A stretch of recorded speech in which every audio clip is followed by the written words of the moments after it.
भगिनींनो, वेळ बरी झालेली आहे. शांत बसा, शांत बसा. वेळ बरी झालेली आहे.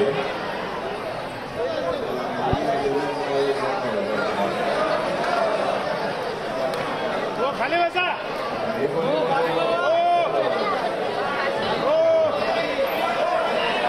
खाली बसा, खाली बसा.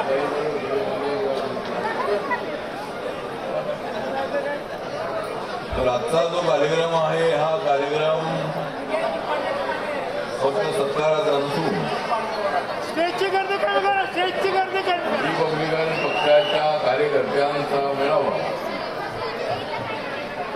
शंभुकानंद हॉल सारख्या एका महत्वाच्या हॉलमध्ये घेण्यात आलेला आहे.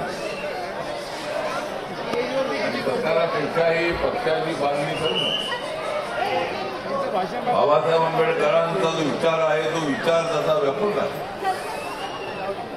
सर्व जाती जमातींना एकत्र करण्यासाठी रिपब्लिकन पक्षाची स्थापना झालेली आहे. बाबासाहेब आंबेडकर स्वतः लोकरो मतदारसंघातून 52च्या निवडणुकीमध्ये हरले होते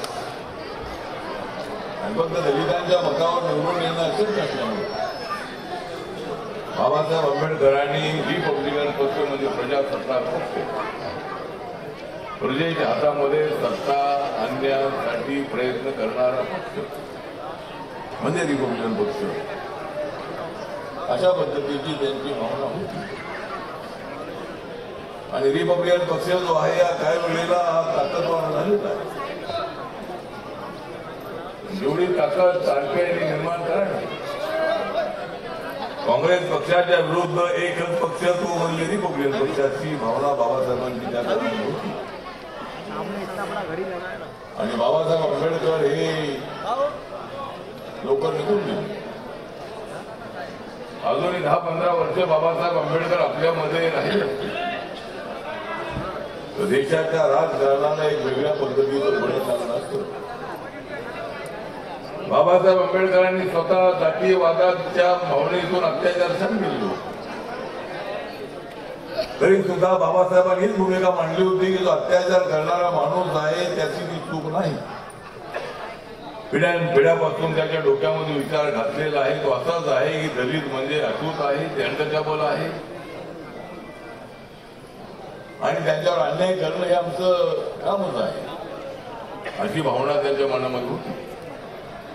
दलित आपल्या मंदिरामध्ये आला तर मंदिर वाटतं, दलित आपल्या पाणवठ्यावर पाणी पिण्यासाठी आला तर ते पाणी वाटतं, अशी भावना पिढ्यापासून होती.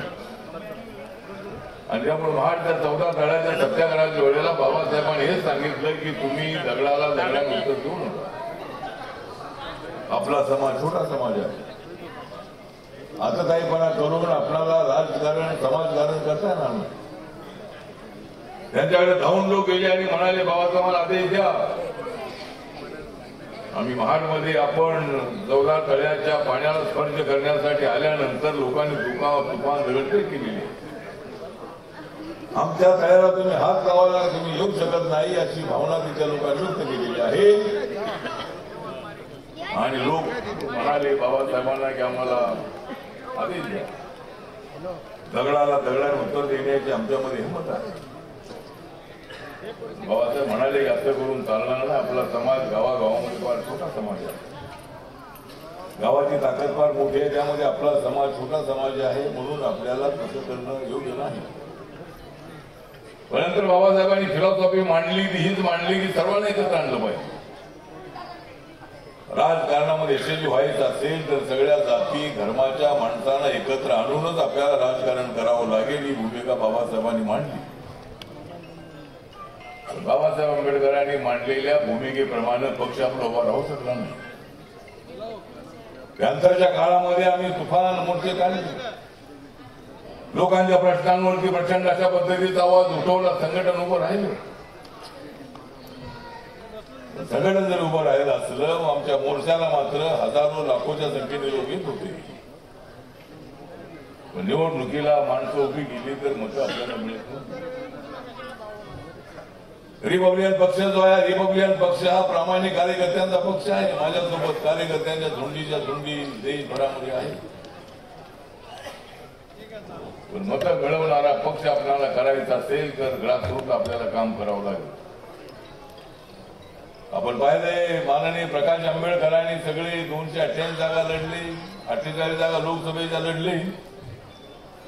त्यांच्या काही उमेदवारांना मागच्या वेळेला पडळकरांना 3,75,000 काहीतरी मतं मिळाली होती. तरी सुद्धा त्यांचा पक्ष राज्यामध्ये रेगणं घेऊ शकला नाही, त्यांना 60% मतं मिळाली नाही. नंतर झालेल्या निवडणुकीमध्ये त्यांनी ऑक्टोबरमध्ये झालेल्या निवडणुकीमध्ये 288 जागा उभ्या केल्या, एक माणूस निवडून आला नाही. आणि तुम्हाला माहित आहे की ज्या वेळेला रेणावळ झाली, मी शिर्डीमध्ये 2009 मध्ये उभा राहिलो आणि शिर्डीमध्ये माझा पराभव झाल्यानंतर आम्ही रिपब्लिकन लेफ्ट डेमोक्रेटिक फ्रंट स्थापन केली. रिपब्लिकन पक्षाच्या सगळ्या गटांना पण एकत्र केलं. बाळासाहेब आंबेडकर त्यात आले नाहीत, पण बाकीचे सगळे गट त्यामध्ये आले होते. समाजवादी पक्ष, जनता दल, सीपीआय, सीपीएम, सेकाप असे महाराष्ट्रातले छोटे मोठे आमचे रासप असे अनेक पक्ष आपल्यासोबत होते. नेतृत्व हे रिपब्लिकन पक्षाकडे होते. नेतृत्व त्या माझ्याकडे होतं आणि जवळजवळ सर्वात जास्त जागा आम्ही लढलो, 111 जागा लढलो. पण एक सुद्धा माणूस निवडून आला नाही, मतं सुद्धा आम्हाला मिळाली नाही. आपण म्हणतो 288 जागा करायच्या, लगेच तुम्ही तिकडून लगेच आवाज देता की हो हे असं का करा. महानगरपालिकेला आम्ही जागा उभ्या केल्या. शिवसेना भाजप सोबत पहिल्यांदा 2012 मध्ये आम्ही युती केली आणि त्या युतीची महायुती झाली ती रिपब्लिकन पक्षामुळं. गेल्या अनेक वर्ष भाजप शिवसेना एकत्र होते, त्याला युती म्हणत होते. पण रिपब्लिकन पक्ष 2012च्या निवडणुकीमध्ये सेना भाजप सोबत आल्यानंतर त्याला महायुती संपुष्टात आली. माननीय एकनाथ शिंदेजीने अजितदादा आता आलेले आहेत म्हणून त्याला महायुती म्हणत नाहीये. महायुती अगोदरपासूनच त्याला म्हणतात, रिपब्लिकन पक्षामुळे त्याला महायुती म्हणतात. एकनाथ शिंदेजी आल्यामुळं सरकार आपलं आलेलं आहे. अजितदादा आल्यामुळे अजून आपली ताकद वाढलेली आहे. रिपब्लिकन पक्षाला काही जागा विधानसभेत मिळाव्यात अशी आपली अपेक्षा आहे आणि आपण आपली ताकद दाखवणं अत्यंत आवश्यक आहे. मुंबईचा मेळावा ठेवल्यानंतर या ठिकाणी हॉल भरला पाहिजे, वरचावर खालीच आहे. टाळ्या वाजवण्याचं काम आपण करतो, परंतु गर्दी आपल्याकडे आहे. परंतु ती जी गर्दी आहे ती गर्दी आपण आपली ताकद दाखवणं अत्यंत आवश्यक आहे. आहेत लोक आपल्यासोबत, आपण आणले पाहिजे, सभा मोठ्या झाल्या पाहिजे. एकनाथ शिंदेच्या सभा मोठ्या होतात, देवेंद्र फडणवीस यांच्या सभा मोठ्या होतात, अजितदादांच्या सभा मोठ्या होतात. तुमचा नेत्यावर विश्वास आहे, नेत्याने दिलेला कार्यक्रम जो आहे तो कार्यक्रम यशस्वी करण्यासाठी लोक आले पाहिजे. तुमच्यासोबतच खाली लोक नाहीत का? तुमच्यासोबत लोक आहेत, पण ते आणण्याचं काम आपण केलं पाहिजे. मुंबईच्या कार्यक्रमाला एवढा हॉल भरत नाही 3-4 हजाराचा. त्यामुळे अशा पद्धतीच्या गप्पा मारून पक्ष चालत नाही. लगेच सगळ्या जागा लढवल्या पक्षाने ठरवलं नाही आणि लगेच महाराष्ट्र अध्यक्ष जाहीर करतात की आम्ही सगळ्या जागा लढणार म्हणून. पक्षाने ठरवा, किती तोडायची असेल तर तोडा आणि सगळ्या जागा लढा. महाराष्ट्राचा अध्यक्ष सांगतो की लगेच सगळ्या जागा लढायच्या म्हणजे महाराष्ट्र अध्यक्ष एका ते म्हटलं तुम्ही लगेच टाळ्या बाबा वाजवतात, शिट्या बाबा वाजवतात. म्हणजे ताकद घ्यायची ताकद आपण बघा ना, आपली ताकद नाही. म्हणून तुम्हाला उदाहरण दिलं 2009च्या निवडणुकीचं 111 जागा लढलो आणि तिथं आपल्याला मतं मिळाली नाही. फक्त 20-25 मतदारसंघ असे होते की त्या ठिकाणी 10,000च्या पुढे मतं मिळाली, तिथं काँग्रेस उमेदवार हरले. बाकीच्या ठिकाणी 1000 मतं, 2000 मतं, 3000 मतं. कुठं तुमचं बूथ मध्ये काम तुमचं? हे सगळं आपल्याला करणं अत्यंत आवश्यक आहे. माझ्या मंत्रिपदासाठी केलं पाहिजे असं अजिबात नाही. मी मंत्री झाल्यामुळं देशामध्ये पक्ष वाढलेला आहे.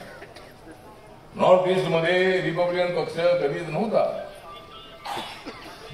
पण मी नरेंद्र मोदींच्या सरकारमध्ये मंत्री झाल्यानंतर त्या सगळ्या देशातले लोक मला भेटायला येतात. दिल्लीमध्ये माझ्याकडे रोज गर्दी असते, 12, 12:30, 1 वाजले तरी लोक तिथून संपत नाहीत. 10 राज्याचे, 12 राज्याचे, 15 राज्याचे लोक मला भेटायला येतात आणि त्या लोकांमध्ये सगळे दलित नसतात. त्यामध्ये मला भेटणाऱ्या लोकांची मोठी संख्या नॉन दलित सुद्धा आहे. अनेक जाती लोक जम्मू काश्मीरमध्ये आता निवडणूक आहे त्या ठिकाणी अनेक लोक माझ्याकडे आलेले आहेत. त्या ठिकाणी आपण 14-15 जागा लढतो. हरियाणामध्ये काही जागा आपण लढतो आणि बाकीच्या ठिकाणी बीजेपीला पाठिंबा देतो. पण जोपर्यंत आपण त्या राज्यामध्ये आपली ताकद वाढवत नाही तोपर्यंत आपल्याला दुसरं जागा मिळणार नाही. प्रवीण दरेकर साहेब इथं आलेले आहेत, त्यांच्याकडे एवढी सूचना आहे की माझा कार्यकर्ता छोटा कार्यकर्ता आहे, ठीक आहे, आमची ताकद कमी ताकद आहे, पण माझ्या सोबतचा कार्यकर्ता प्रामाणिक आहे. त्यांना वर्षांवर्षापासून काही मिळालं नसलं तरी सुद्धा तो माझ्या पाठीशी आहे आणि तो पाठीशी आहे. म्हणून आपण सुद्धा आपली आता सत्ता आहे, 2-2.25 वर्षापासून आपली सत्ता आलेली आहे. जिल्ह्यातले जे पालकमंत्री आहेत ते पालकमंत्री आमच्या कार्यकर्त्यांनी विचार करत नाही. डीपीडीसी आहे, बाकीच्या काही कमिटी आहे, छोट्या छोट्या त्यांना मिळायला पाहिजे. आता मला मंगल बाबा एवढा सांगत होते की तुमच्या 1000 लोकांना मी एसक्यू करायला तयार आहे, पण आपली यादी जात नाही आहे. असं काम करण्याची तुम्हाला सवय नाही. मी इथं मुंबईमध्ये आलो की सगळे हे फोन करा, ते फोन करा, याची बदली करा, त्याची बदली करा, ही पत्र द्या, ती पत्र द्या, त्यामध्ये माझा वेळ जातो. दररोज माझे दौरे असतात आणि त्याच्यातून ज्या कार्यकर्त्यांना सवय पाहिजे, जर तुम्हाला नावं मागितली ती त्या नाव तयार करा. अनेक वेळेला सांगितलंय की आपल्या केसरकरांनी सांगितलंय आणि रोडा साहेबांनी सांगितलेलं आहे, पण ती नावं काही गेली तर सिद्धार्थ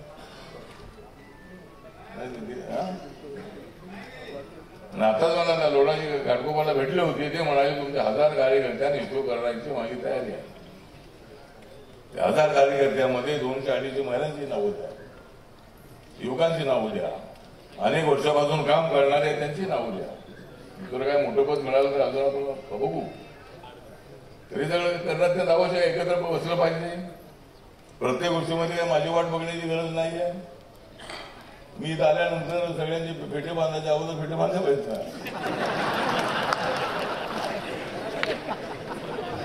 म्हणजे मी आल्यानंतर मग सगळे फेटे बांधणार. हार घालणं ठीक आहे, म्हणजे बाबासाहेबांच्या शिवाजी महाराजांच्या पुतळ्यांना हार घालण्यासाठी मी हे बोलून थांबलं पाहिजे गोष्ट खरी आहे. पण बाकीचे कामं मी येण्याच्या अगोदर करणं अत्यंत आवश्यक आहे. तिकडे रमाबाई कॉलनी आणि कामराज नगर जे आहे त्या ठिकाणी मुख्यमंत्री साहेब आज येणार होते. आज 12-1:30 वाजता राष्ट्रपती आपल्या चैत्यभूमीला आल्या. त्यानंतर विधान भवनामध्ये कार्यक्रम होता. विधान परिषदेला 100 वर्षे पूर्ण झाल्याच्या निमित्ताने त्या ठिकाणी अनेक आमदारांचा, माजी आमदारांचा, जे चांगले वक्ते आहेत त्यांनी चांगलं काम केलेलं आहे त्यांचा सत्कार होता. म्हणजे प्रवीण दरेकरजी यांचा सत्कार झाला. ते अत्यंत चांगली बाजू मांडतात, आपल्या पक्षाची बाजू ते मांडतात, दुसऱ्या पक्षावर तुटून पडण्याचं काम ते करतात. देवेंद्र फडणवीस यांच्याकडे ते काम दिलेलं आहे. रोज ते टीव्हीवरती असतात आणि चोख अशा पद्धतीत उत्तरं देण्याचा ते प्रयत्न करत असतात. आपल्या पक्षाची बाजू ते मांडतात. आणि देवेंद्रजींनी सांगितलेलं आहे की काय तुमच्या पक्षाच्या अडचणी असतील त्या प्रवीण सांगा. ती सिद्धार्थ कॉलेज विद्यार्थी आहे. बाबासाहेबांच्या बद्दल त्यांना प्रेम आहे आणि शिवाजी महाराजांच्या बद्दल तर आम्हाला प्रेम आहेच आहे. शिवाजी महाराजांच्या बद्दल आम्ही आजच त्यांचा फोटो किंवा पुतळा लावतो असं नाही आहे. त्यानंतर जी मुवमेंट चालवतोय त्यावेळेपासून शिवाजी महाराजांचा, महात्मा ज्योतिबा फुलेंचा, अण्णाभाऊ साठेंचा, पुण्यश्लोक अहिल्यादेवी होळकरांचा, बाबासाहेबांचा, बुद्धाचा फोटो आम्ही लावत असतो. त्यामुळे आज वेळ त्याची बरीच झालेली आहे. आज मुंबई प्रदेशच्या वतीनं आपण मला सत्कार केलेला आहे. 4 वाजल्यापासून आपण इथं आला आणि आम्ही आज तिकडे विधानसभेमध्ये कार्यक्रम असल्यामुळे मी तिकडे होतो. नंतर मी घाटकोपरला गेल्यामुळे येण्यासाठी उशीर लागला. तरी आज जरी मुख्यमंत्री आणि उपमुख्यमंत्री जरी आले नसले तरी त्यांचा आशीर्वाद आपल्या पाठीशी आहे. आणि या ठिकाणी आपण सगळेजण आलेले आहात. सिद्धार्थ कासाऱ्यांच्या अध्यक्षतेखाली आजचा हा कार्यक्रम होतो आहे. विवेक पवार आजच्या कार्यक्रमाचं सूत्रसंचालन अत्यंत चांगल्या पद्धतीने करत आहेत. बाळासाहेब गरुड आपले मुंबईचे कार्याध्यक्ष आहे. बाकीचे सगळे आपले कार्यकर्ते या ठिकाणी अविनाश मातेकर आहे, पप्पू कागदे आहे, सुरेश बारसिंग आहे, दयाल बहादुरे आहेत, सगळे जिल्ह्याचे आपले अध्यक्ष आहेत. शिलाताई गांगुर्डे आहे, आशाताई रानगे आहे, उषा रामडो आहे, अभय सोनवणे आहे, चंद्रशेखर कांबळे आहे, आमच्या फुलाबाई सोनवणे या सुद्धा आलेले आहेत. पण मला वाटतं त्यांना भाषण करायला त्यांना मिळालं की नाही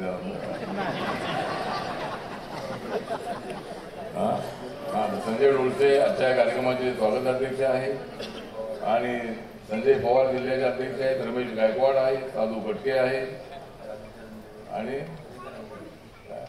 अजित रणदिवे हे आमचे ईशान्य मुंबईचे अध्यक्ष आहेत आणि असे सर्व कार्यकर्ते आज या ठिकाणी उपस्थित आहेत. राही भिडे पत्रकार त्या सुद्धा या ठिकाणी उपस्थित आहेत. असे अनेक कार्यकर्ते आमचे सिद्धार्थ कॉलेजचे प्रिन्सिपल या ठिकाणी आलेले आहेत. अनेक मस्जिद आलेले आहेत, अनेक लोक इथं आलेले आहेत, वेळ बरीच झालेली आहे आणि गाण्याचा कार्यक्रम आपण बराच वेळ ऐकलेला आहे. त्यामुळं जास्त भाषण केलं पाहिजे असं नाही, पण योग्य वेळेला योग्य अशा पद्धतीची भूमिका आपण घेणार आहोत. कार्यकर्त्यांच्या फायद्याची भूमिका आपण घेणार आहोत एवढाच विश्वास या प्रसंगी मी देतो. आणि आज या ठिकाणी प्रवीण दरेकरांनी अत्यंत चांगली कविता या संबंधामध्ये माझ्यावरती गेलेली आहे. त्यामुळं आज या ठिकाणी अनेक लोकांनी हार आणले होते, सगळ्यांना काही व्यवस्था देता आली नाही. मोबाईल होतं त्यामुळं अजूनही कुठे जर हार आणले असतील तर आपण स्वागत करूया आणि बाबासाहेबांचा